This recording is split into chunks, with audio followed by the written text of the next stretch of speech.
I'm Spider-Man, evildoer! And you just got bit. Great performance, perfect build. That's our Spider-Man.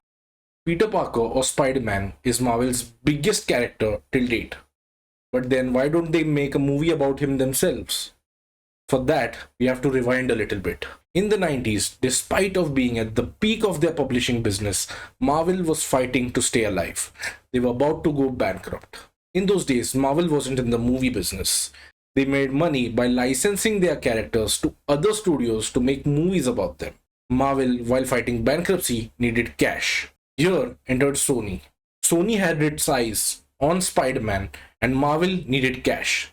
So Marvel offered Sony a deal. Sony, on the other hand, did not want to get into the licensing business. They wanted to outright buy the characters' rights. So Marvel counter-offered by offering characters like Iron Man, Thor, Black Panther, and a few more to Sony for just $25 million. But Sony rejected this offer and pushed for Spider-Man while saying nobody gives a shit about other characters. Marvel, out of desperation and necessity, agreed to sell Spider-Man's movie rights to Sony. Now, Sony had the movie rights to Marvel's biggest character, Spider-Man, and Marvel got 5% of the movie revenue and 50% split of the merchandising efforts. Now, this deal was of only $7 million. But this deal had a caveat. And the catch was that Sony had to make Spider-Man movies every few years or the rights would revert back to Marvel. Also, if Sony was to ever get purchased by any other company, the rights would revert back to Marvel. With this sword hanging over their neck, Sony went ahead and made the first few Spider-Man movies starring Tobey Maguire. The first two Spider-Man movies were huge hits, but the third one was disliked by the critics and the audience. Later, a few information came out that Sam Raimi, the director of the movie, did not have full creative freedom over the movie and there was a lot of studio intervention.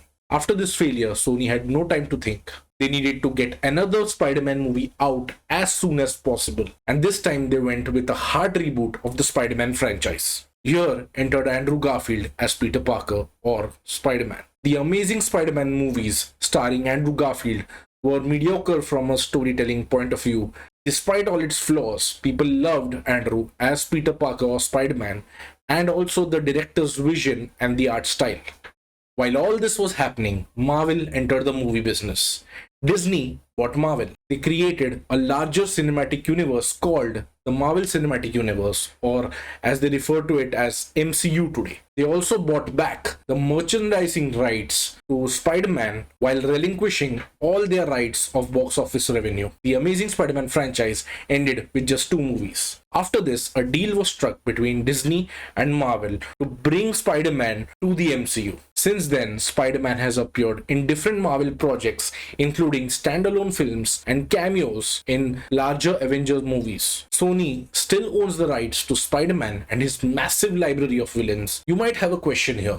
Why doesn't Disney just buy back Spider-Man's rights? Because they don't need to. Spider-Man today is an expensive asset. Disney has Spider-Man a part of the MCU without buying it. On the other hand, Sony also knows that Spider-Man belongs in the Marvel Cinematic Universe and it has also earned them a lot more money than the previous standalone movies. Also, Disney makes much more money by selling merchandise than they make from their movies. Think of it as movies are the advertisements and the merchandise are the real products. The real money maker here is the toys and the merchandise. The movies are being made so that the toys can be sold. Disney already has the sole ownership of the merchandising rights, so they're pretty much covered. I personally believe if Disney waits long enough, they will have Spider-Man back on much better terms. Now that was about the movies. But another big aspect comes in from video games. It all started back in the 2000s when Activision acquired the rights to make Spider-Man video games. Over the years, they released several successful titles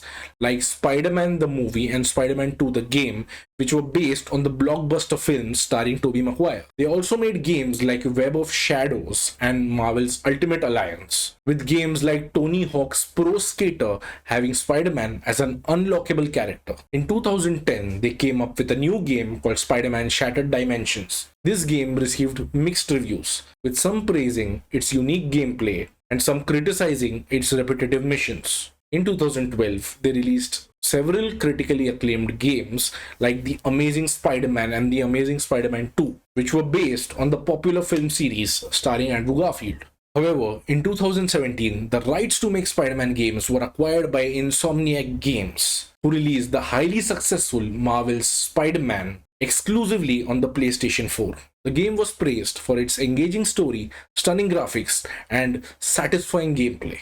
Later, in 2020, they came out with another game in the same continuity called Miles Morales. These two games have since been released on PC in 2022. A continuation of the series called Marvel's Spider-Man 2 is on its way to PlayStation in 2023. Although Insomniac is best known for creating games for Sony's PlayStation, it has a history of creating games for other publishing platforms as well, including Xbox. In 2013, Insomniac Games released a game for Xbox One called Sunset Overdrive.